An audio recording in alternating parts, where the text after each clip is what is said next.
Hey everybody, it's Dick here. Today I'm riding the Moto Guzzi V7 3-Stone. It is a fuel-injected, air-cooled, 744cc, 4-stroke, longitudinally mounted transverse V-twin. It's a 6-speed transmission, and like all Moto Guzzis, it's shaft-driven. Front wheel is 18 inches, rear wheel 17 inches, single disc 320mm Brembo caliper on the front, and a in-house single 260mm disc on the back. The cockpit is minimal and could be tasteful, but to me is a bit uninspiring. Looks like it's something out of the stock bin and doesn't really speak to me. This is the matte black stone version of the V7. It also comes in carbon dark with the same type of wheels, and a classic and racer if you want chrome and spoked wheels. But be ready to pay $1,000 or more for the aesthetics. Let's ride it.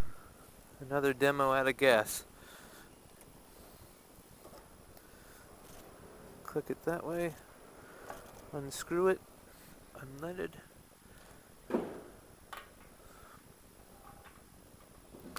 So I'm told this is a 22-liter tank.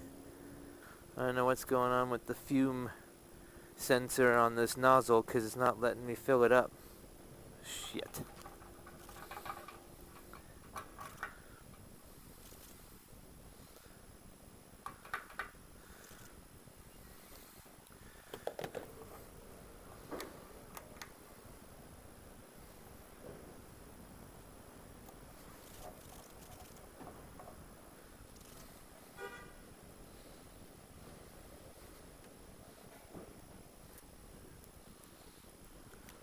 Push.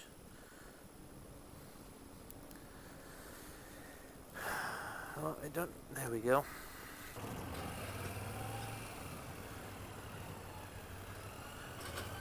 This is torquey.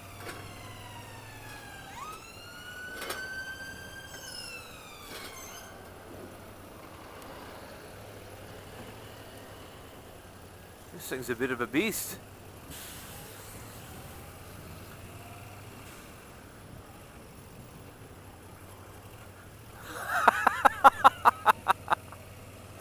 Oh, I feel like a 16-year-old. Whew. All right. Hey everybody, it's Dick here. Today I'm on the Moto Guzzi V7 3-Stone.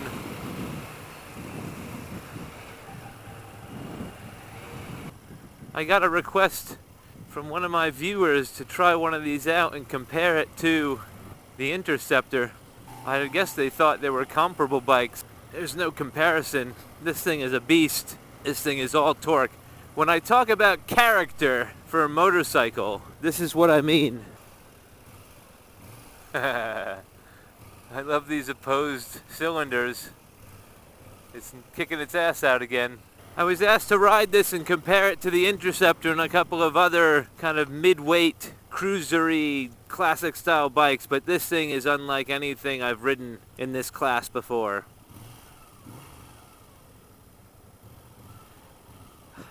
When I took the boxer engine out on the R9T, that's really the closest thing I can compare this to. Yeah, I know it's the opposed cylinders and they're gonna discount my thoughts, but this thing is torquey. It's really torquey. It's really quite powerful. It's no comparison compared to the Interceptor. The Interceptor is downright boring compared to this. Seat height is great. My feet are flat on the ground. It's really low seat height. It's a really long tank. 22 liters of fuel.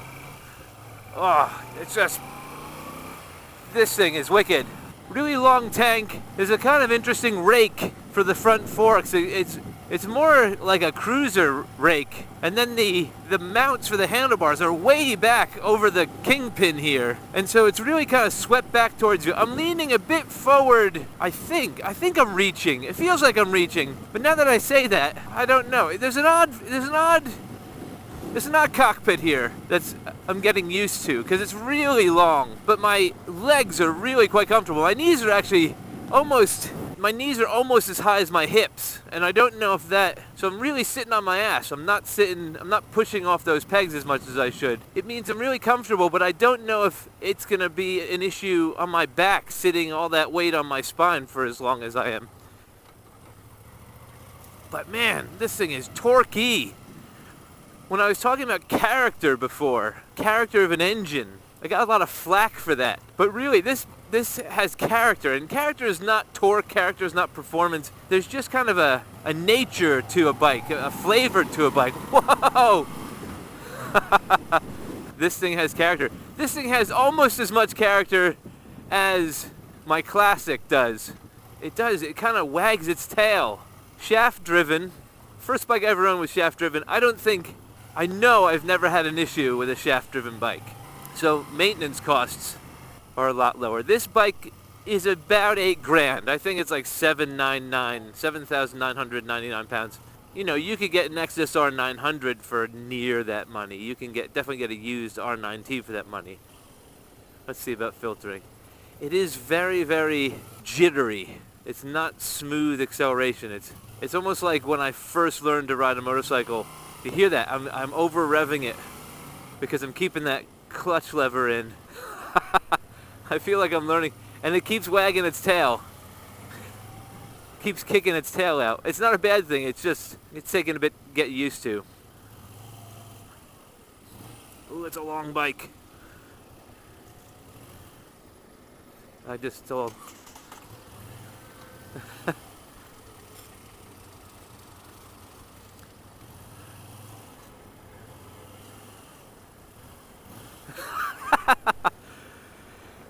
Well, it's longer than I thought. I don't know what the wheelbase on this is, but it was a bit harder maneuvering through that than I thought it would be. It's a cool looking bike. I mean, it's got the look. It's only, I think, the design is only about 3 years old. So it's definitely redesigned. Piaggio bought Moto Guzzi about 8 years ago or so and has fixed a lot of the reliability issues. I know that's funny hearing that Piaggio has fixed reliability issues, but Moto Guzzi was plagued with reliability issues. And generally, I haven't heard anything disparaging about reliability on these new V7s. But yeah, I mean, I don't know if you could see it, but it kicks its tail out. Shifting is weird. I'm at another stoplight, but flat on the ground. Feet are flat on the ground. I don't know if you could see that, but very comfortable. Oh, and it pulls. Shifting is weird. There's a very, very kind of insignificant shift. You don't really hear it, you don't feel it click, especially from neutral to first or from second to first. It's almost like it's getting stuck there, but you're definitely in gear.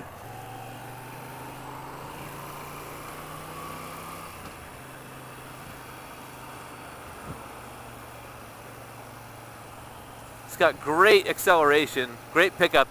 Vibey. There's a lot of vibration. A lot of vibration in the hands.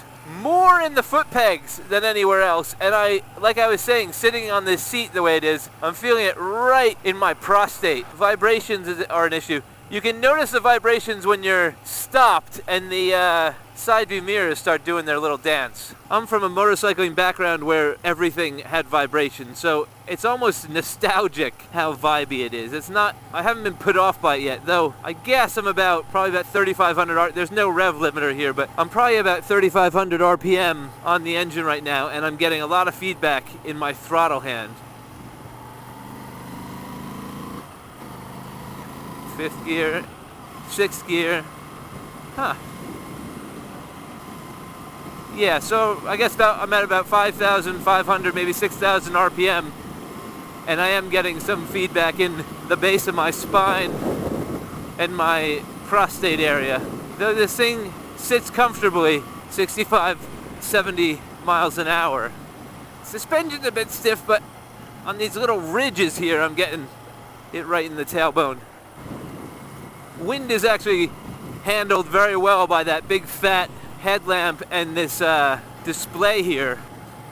It's hitting me kind of right at the chin and going right over my shoulders. So that long rake is really doing well to get the wind off of me.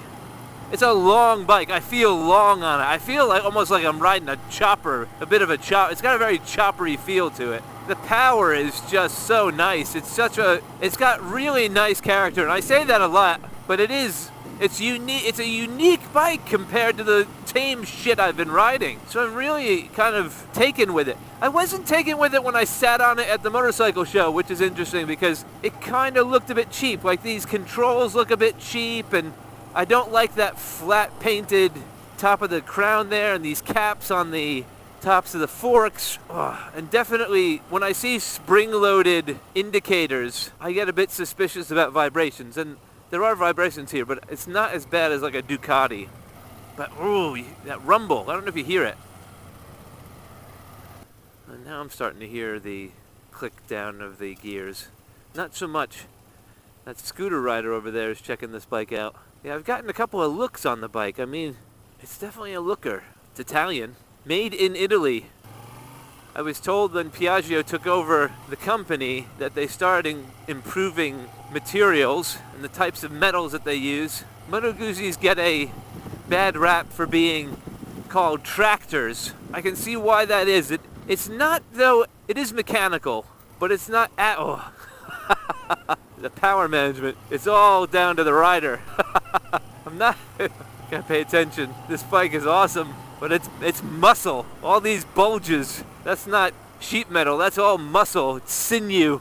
It is mechanical. I can see why it has the reputation of being called a tractor. So it is mechanical feeling, but it's not as mechanical feeling or kind of farm equipment feeling as the Husqvarnas and the KTMs that I've ridden. And that kind of mechanical feeling, generally when I ride a bike that feels kind of like farm equipment, it cheapens the experience. It doesn't make me feel like motorcycling is a sophisticated pastime. But this has a nice balance to it. It feels kind of raw and gritty and tough and muscular and definitely mechanical, but it doesn't feel industrial, if that makes sense. It doesn't feel, it's not cheapened by it. I think it's accentuated by it. It's characterful. I do, what a nice acceleration. They put it right where it needs to be. Really, I know very little about Moto Guzzi. And coming from America, you admired the look of Italian motoring, but you never bought one. Most of the time because you couldn't afford it. It definitely is not a beginner bike. I mean, the people who are asking me to do comparisons with the Interceptor and looking at this as an entry-level motorcycle. This is not an entry-level motorcycle. This could get you into trouble if you're not experienced. I mean, I'm an experienced rider, but I'm still getting used to or comfortable to how this engine is behaving. Cable throttle, which I love.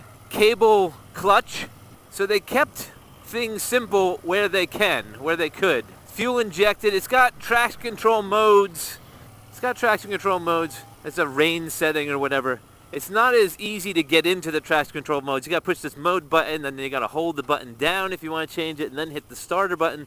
I didn't really follow the instructions all that much because, one, I'm not going to change them. I just have it on the whatever the standard setting is. So I kind of feel like it was offered maybe because it was a Euro 4 requirement, or maybe because they had to compete in this class, but I don't really feel like it's a marquee feature. It's something that they're really paying attention to. Been on it a while now, and it's still very comfortable. That issue I thought with this seating position and maybe getting uncomfortable on my back is not an issue. I'm not getting uncomfortable, and I'm not feeling fatigued yet.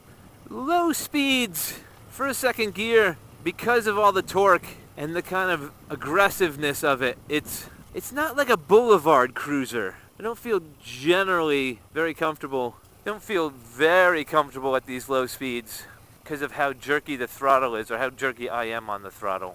But I definitely have a nostalgic feel to riding this bike. It definitely feels nostalgic. Even though it's quite contemporary, quite modern, it has a very familiar sense to it, how it's behaving. What's funny is I have a friend who rides a Moto Guzzi, and whenever I see him, he lives on my road, and we go out for rides, and whenever I see him go out for rides by himself, whenever he's on the at the end of the road about to pull out into traffic. He does kind of over-revving, letting the clutch out. It's quite funny actually, because I put it up to the fact that maybe he was a bit less experienced than me, and that he was just kind of getting used to riding. But we've been riding together for a couple of years now, and he always does the same thing. And I think it has to do with the bike. Like, I'm doing the same thing. I feel like I'm on my first bike and I'm looking for that catch point on that clutch and trying to let it out, but over-revving and not quite getting it there. It's quite funny. I think it's something I would put up with by owning this bike, because this bike is pretty wicked.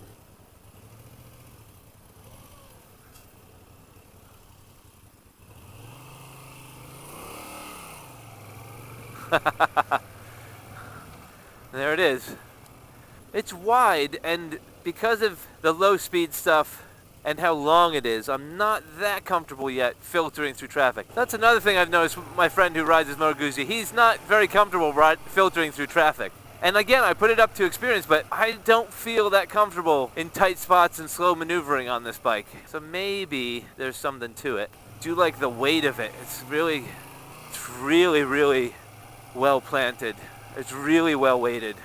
It's really low weight. I just feel cool on this thing. I mean, if you want a bike to feel cool on, Jesus Christ. Flat on there, I can stand up and the seat is I'm not sitting on the seat if I stand up. I got a bend in my knee. That kick-out character that I was talking about is getting a bit annoying, actually. I'm noticing it on most of my quick accelerations or my quick turns of the throttle. You know, as a novelty at a stoplight, that's fun, like on the R9T, but I didn't feel it while I was accelerating on the R9T.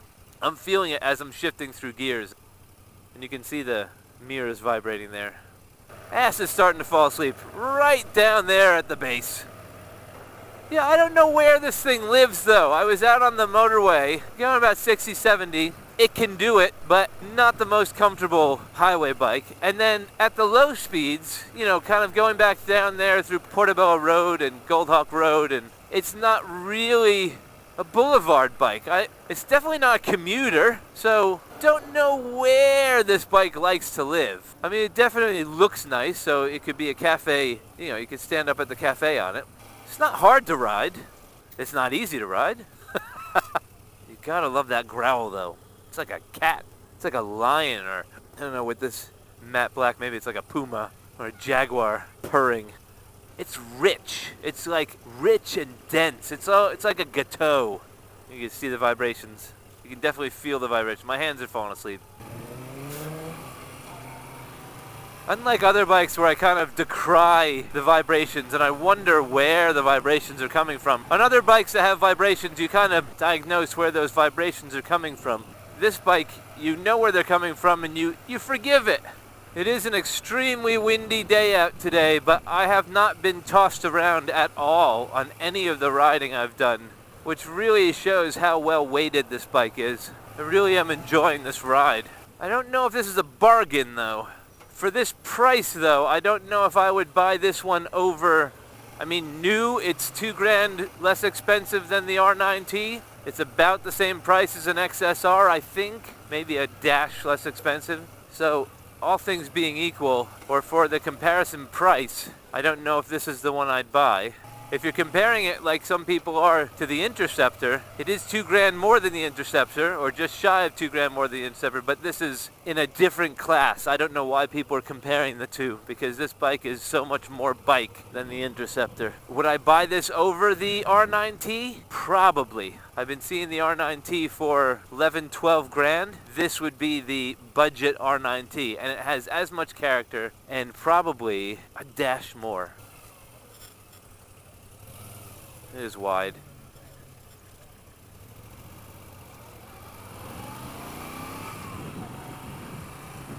Nice. This is the first bike I've ridden in a long time that's got balls and doesn't have a seating position that's crushing mine.